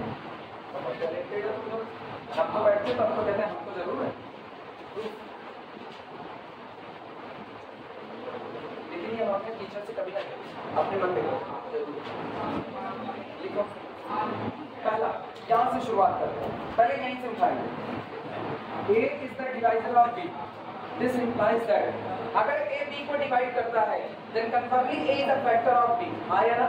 This implies that A is a factor of B। और अगर A B का फैक्टर है तो इसका मतलब this implies that B can be written as lambda into A for lambda belong to Z। सही या गलत? किसी ना किसी इंटीजर के लिए ऐसा जरूर हुआ होगा कि B को आप लिख सको लैम्डा इंटू कितना A। ये बात गले के नीचे उतर रही है कि नहीं? अपने दिमाग के नीचे नहीं था, गले के नीचे, जैसे आप नाश्ता करो उस वक्त तो ज्यादा अच्छा लगेगा। काटो काटो, कौन आएगा? 4। आया ना? तो इसका मतलब है अगर 12 में 3 से डिवाइड लग रहा है तो 3 इज अ फैक्टर ऑफ 12 और 3 इज अ फैक्टर ऑफ 12 का मतलब है there exist an integer such that we can write 12 is equal to 3 into that integer. एक इंटीजर एग्जिस्ट करेगा। अगला सुनना, 18 डिवाइडेड बाय 2 कटता है कि नहीं कटता? तो इसका मतलब है if 2 is the divisor of 18 then there exist an integer such that 18 can be written as 2 into that integer. नहीं, सही है गलत? और सोचो 18 के फैक्टर में कौन शामिल हो गया? 2 शामिल हो गया। अगला सुनना, आदत पढ़ाओ इसकी धीमे धीमे, जब तक आदत नहीं पड़ेगी तब तक ये फ्लो में नहीं आएगा। 24 डिवाइडेड बाई 3 सही है गलत? 3 is the divisor of 24, it means 3 is a factor of 24। 24 का फैक्टर करोगे तो 3 नजर आएगा, हाँ या ना? And it means there must exist at least one integer, sorry एक ही integer, there exists an integer, यहाँ पर एक इंटीजर होगा such that we can write 24 is equal to 3 into that integer, और वो कौन होगा? 3 into सहमत हो इस बात से? तो जब हम लिखते हैं a is a factor of b, it means there exists an integer such that b can be written as a into that integer lambda। हाँ या ना? लिखा जा सकता है, नोट करो।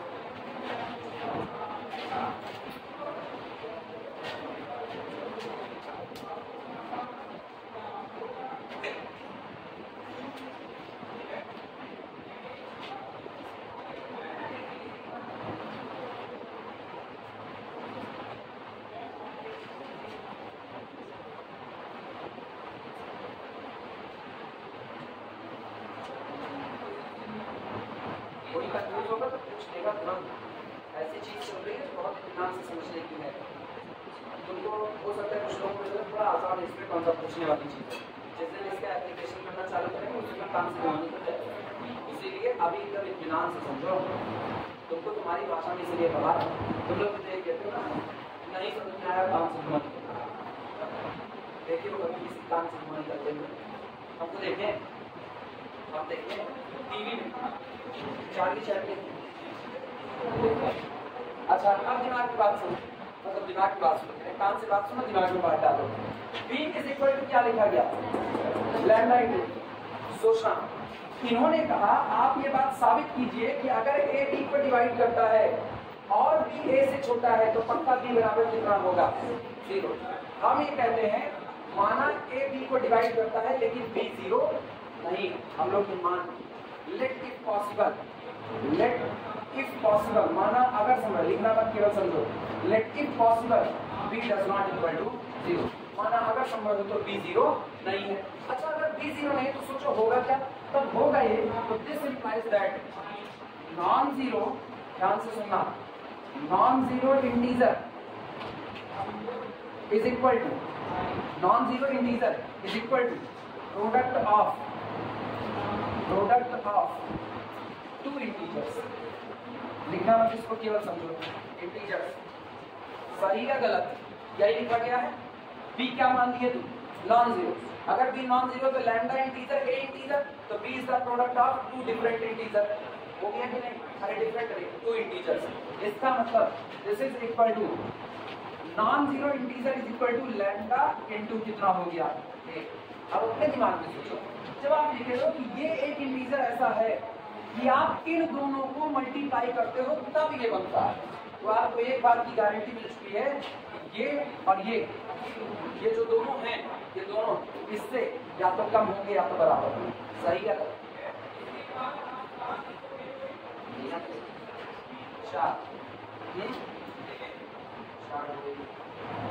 सही है? आप बताओ यहाँ दो इंटीजर लिखे गए कि नहीं? अगर ये दो इंटीजर लिखे गए तो इसका मतलब या तो एक इंटीजर इसके बराबर है, और जब एक इसके बराबर तो दूसरा पक्का छोटा हो गया कि नहीं हो गया? 1 इज कन्फर्मली लेस देन कितना? 4। सहमत हो इस बात से?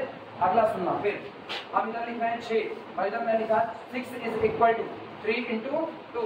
अब की बार बताओ, अगर 6 दो लोगों के प्रोडक्ट से तैयार होता है तो इसका मतलब साफ हो गया है कि 6 इन दिए गए दोनों लोगों से कैसा होगा? सॉरी, ये दिए गए दोनों इंटीजर 6 से छोटे होंगे। क्लियर है कि नहीं? अगला सुनो, 18 18 गुणे करते 6 गुणे कितना 3, 18 बनता है दो इंटीजर का प्रोडक्ट करने पर। इसका मतलब वो दोनों इंटीजर 18 से छोटे हो गए कि नहीं, क्या इस केस में। लेकिन जिस दिन आप 18 का मतलब 18 इज इक्वल टू 18 इंटू 1, तो उस दिन एक इंटीजर 18 के बराबर है और दूसरा वाला 18 से छोटा। समझ में आ रही है बातें। तो जैसे आप ये कहते हो एक इंटीजर को अलग अलग इंटीजर के प्रोडक्ट करने से बनता है, अलग अलग की बात है, तो ऐसे भी ये दोनों अलग अलग इंटीजर उस दिए गए इंटीजर से पक्का छोटे होंगे। कंफर्म हुआ कि नहीं। अब इसी बात को बेस बना,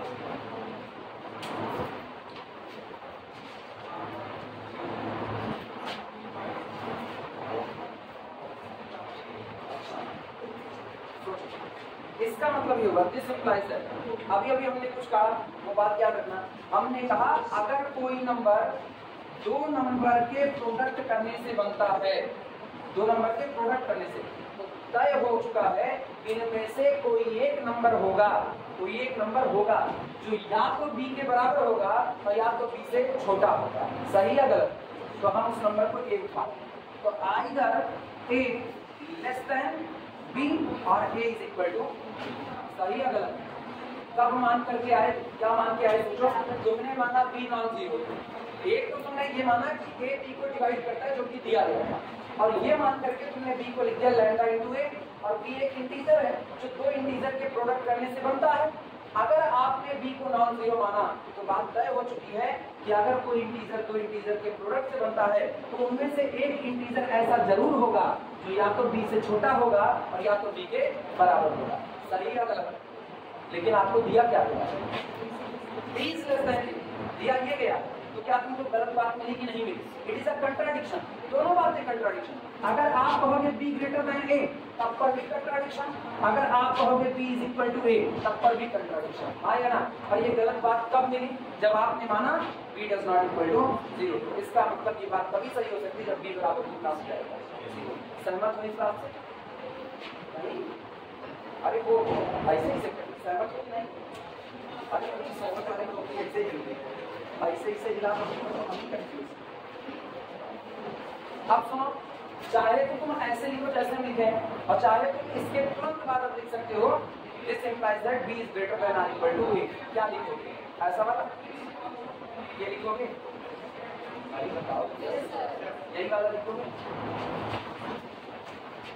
product of two integer this is equal to lambda into a implies that b is greater than और इक्वल टू, जो बताता है या तो b a के बराबर होगा या तो a से बड़ा होगा। विच इज अ कंट्राडिक्शन, जो एक विरोधाभास है। Which is a contradiction, which is a contradiction. क्यों कंट्राडिक्शन है, as given b is confirmly less than a, so इसलिए our supposition is wrong, our supposition हमारा मानना, हमारी अवधारणा गलत है। supposition is wrong and b confirmly be 0। इसलिए हमारी अवधारणा गलत है और b केवल और केवल क्या हो सकता है, 0 हो सकता है। अब नोट करो,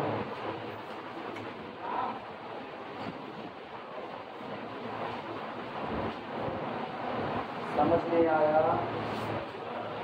नहीं आया।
रिजल्ट बताना।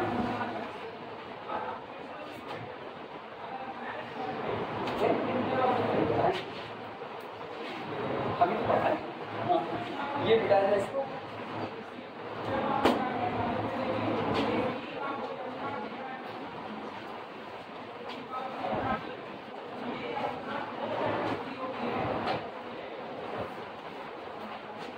फ्रीक्वेंसी क्या होती है? फ्रीक्वेंसी 1 सेकंड में किए गए ऑब्जर्वेशन संख्या, नंबर ऑफ ऑब्जर्वेशन पर सेकंड, वो आपकी फ्रीक्वेंसी होती है ना। सही है, एक फिक्स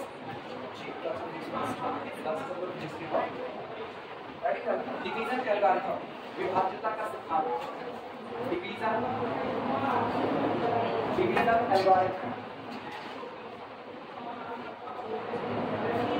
डिवीजन एल्गोरिथम, विभाज्यता का सिद्धांत, हिंदी इसकी होती है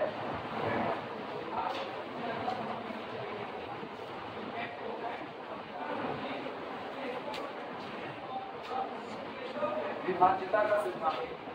आम जिंदगी की भाषा में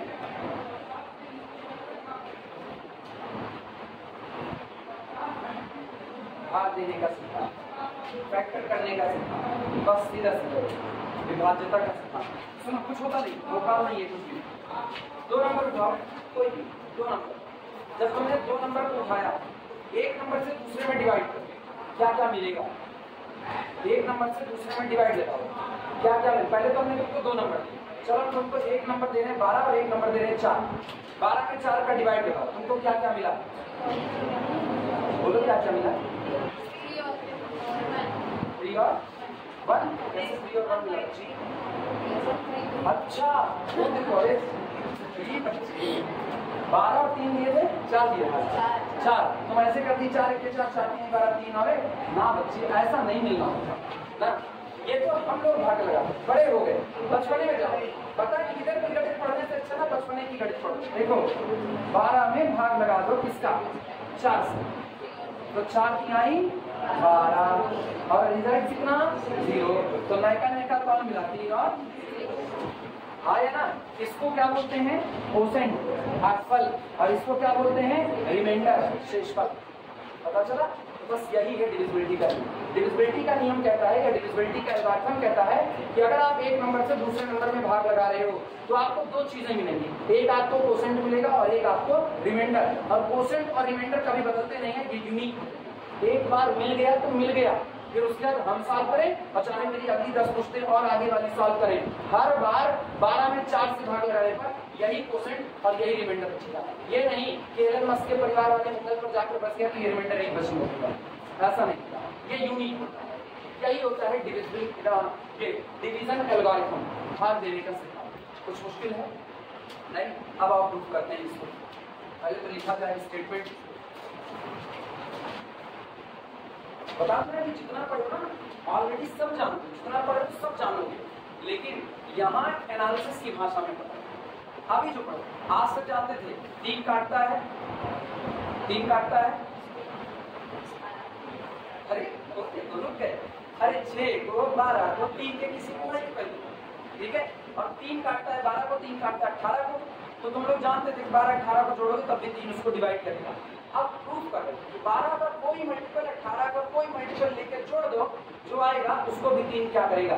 डिवाइड करेगा। यहाँ इस बात को थ्योरेटिकली पढ़ रहे जानते हो ऑलरेडी, इसको 50 7 क्लास से, ठीक है, कोई नया नहीं है। स्टेटमेंट लिखना, डिवीजन एल्गोरिथम का स्टेटमेंट।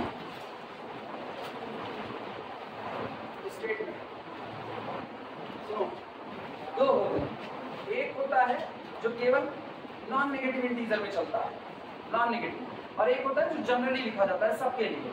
हम लोग अभी जनरली वाला नहीं लिख रहे, हम लोग बस कोई नॉर्मल वाला लिखा है जिसके हमको जरूरत है।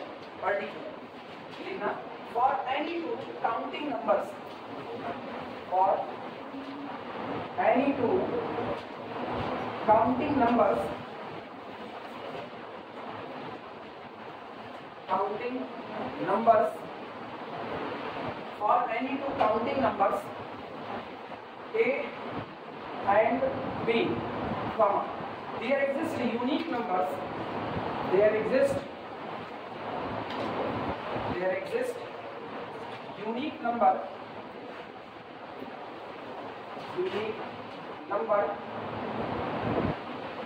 Q and R called respectively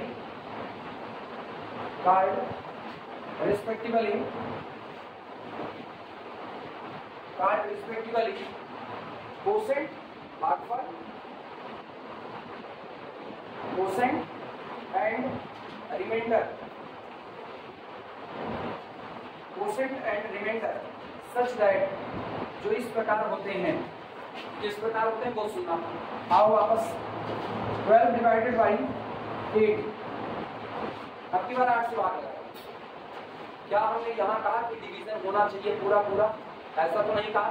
हम हर बार जानते हैं अगर आप एक इंटीजर में दूसरे इंटीजर से भाग दे रहे हो तो दो चीजें बचेंगी, या एक आपको क्वोशेंट मिलेगा, दूसरा आपको रिमाइंडर मिलेगा।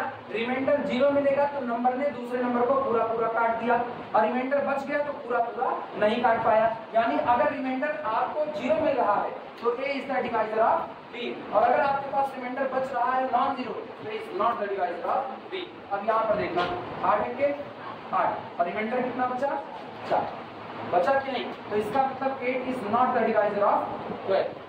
लेकिन अगर ऐसा होता है कि आपने दो नंबर को उठाया, जो कि होगा स्टेटमेंट है बहुत सीधा, अगर आपने दो नंबर को उठाया, एक नंबर से दूसरे में डिवाइड लगाया तो आपको एक क्वोशेंट और एक रिमाइंडर मिलेगा। अब जैसे आपको एक क्वोशेंट एक रिमाइंडर मिला, गारंटी हो गई दो इंटीजर के एग्जिस्ट करने की, और वो इंटीजर ऐसे होंगे उन इंटीजर्स को क्वोशेंट में मल्टीप्लाई करो और उसमें से एक इंटीजर्स को रिमाइंडर में मल्टीप्लाई करो, अब दोनों को ऐड करो तो आ जाएगा। देखना क्वोशेंट कौन आया? क्वोशेंट 1 आया, रिमाइंडर कौन आया? 4 आया। ठीक है, अब गौर करना, मेरे पास इंटीजर एग्जिस्ट कर रहा है lambda is equal to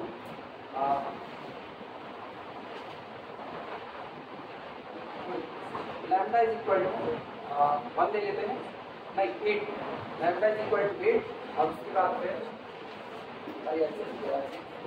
12 is equal to 8 into 1 plus, सही है, 8 into 1 प्लस 4, 8 के 8 4 12, सही हुआ। अब ये बताओ ये कौन है? ये है आपका क्वोशेंट, ये कौन है आपका? रिमाइंडर। तो क्वोशेंट को अगर हम Q से रिप्रेजेंट करें, रिमाइंडर को किससे? R से। तो अगर हम इसको दो इंटीजर एग्जिस्ट किए, एक तो ये एग्जिस्ट किया जिसको लैम्डा कह दो, और एक यहाँ पर 1 एग्जिस्ट किया जिसको क्या कह दो? Lambda Q plus mu R is equal to, लिखा जा सकता है कि नहीं? क्लियर है, लिखना इसी बात। भारी मन से पढ़ोगे तो बहुत भारी लगेगा, एकदम ऐसा करो ना जैसे इसको बचपने में पढ़ चुके, खाली यहाँ पर शब्दों में इसको ढाल, शब्दों में जैसे घर पे जाओ, पानी मांगो, मम्मी 1 गिलास पानी, या पापा 1 गिलास पानी, दोनों से खुद से निकाल लो, ज़्यादा अच्छा होता है। लेकिन इसके बावजूद भी अगर बहुत पढ़े लिखे और बहुत पढ़े लिखे और अंग्रेजी बोलने का ज़्यादा शौक चल रहा है, पढ़ा है, hey mom please give me 1 glass water, आप माँ हमारी चप्पल से मारेंगे वही गलत बात है, लेकिन ऐसा बोल सकते हो। तो जो आज तक पढ़ते आए हो, एक नंबर को दूसरे नंबर से भाग लगाओगे तो एक रिमाइंडर बचेगा, एक क्वोशेंट बचेगा। अब हम लोग उसको बड़े सभ्यता से बात करते हुए कह रहे हैं एक बचेगा क्वोशेंट, एक बचेगा रिमाइंडर, और उसको हम लोग यहाँ पर प्रूफ करके दिखा रहे हैं। डिवीजन एल्गोरिथम से आपको दो और इंटीजर मिलेंगे कि आप इन दोनों का मल्टीप्लाई वगैरह करके भाग देने वाली संख्या, सॉरी जिसमें भाग दे रहे हो उस नंबर को आप जनरेट कर सकते हो। आई बात समझ में? तो ये कुछ नया नहीं है, सब कुछ पढ़ा पढ़ाया है, बस यहाँ शब्दों में ढाल करके इतना ही है, इसलिए बोझ लेकर के small r called quotient and remainder respectively such that, जो इस प्रकार होंगे such that A is equal to B into Q plus कितना R, वेयर जहाँ पर रिमाइंडर क्या क्या हो सकता है? रिमाइंडर R या तो आपका कितना हो जाएगा 0, और या तो रिमाइंडर 0 से बड़ा रहेगा, आया ना? लेकिन रिमाइंडर भाग देने वाली संख्या से हमेशा कैसा होता है? छोटा होता है। किससे डिवाइड लगा रहे हो? B से लगा रहे हो, B से लिखा क्या गया? a is equal to b into q plus r. तो डिवाइड किससे लगा? b से। तो जो आपका रिमाइंडर बचेगा वो रिमाइंडर या तो 0 होगा या तो 0 से बड़ा, लेकिन भाग देने वाले नंबर b से हमेशा छोटा, क्योंकि जैसे रिमाइंडर भाग देने वाली संख्या से बड़ा होगा फिर भाग चला जाएगा, और या तो रिमाइंडर 0 बचेगा पूरा पूरा कटेगा, या तो b से कम बचेगा। आई बात समझ में? ये नहीं मेन स्टेटमेंट।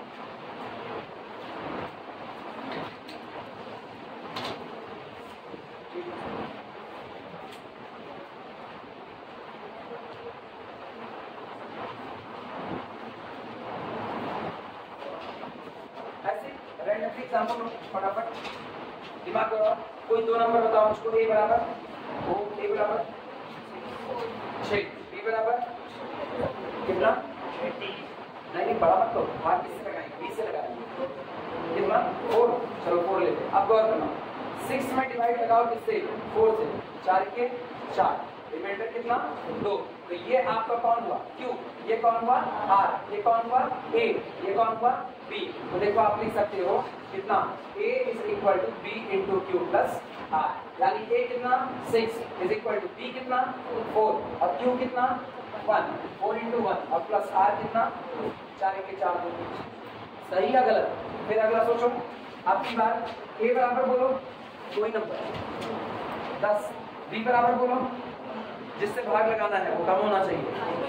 कितना? 5 हो गया। ठीक है, अब गौर करना, डिवाइड लगाओ। 10 डिवाइडेड बाई 5, 5 दूनी 10, रिमाइंडर कितना? 0। ये आपका कौन है? a, ये कौन है? b, ये कौन है? q, ये कौन है? r। बोलो क्या लिखोगे?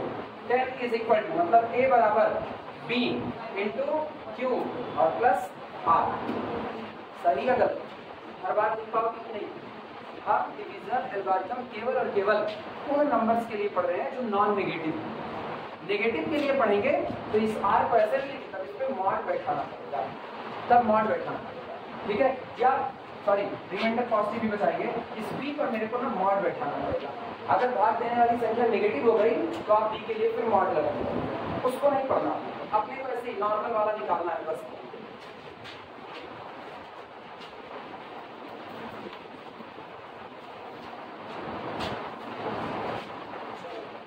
देखा था इसे, हाँ ये 4 बहुत मुश्किल है, मतलब वो सही करते हैं लेकिन वो नहीं पाएगा, हड़बड़ी का खाली समझाना दिखाता है। एक आप इसी पर आ, इसी पर, ठीक है, कुछ नहीं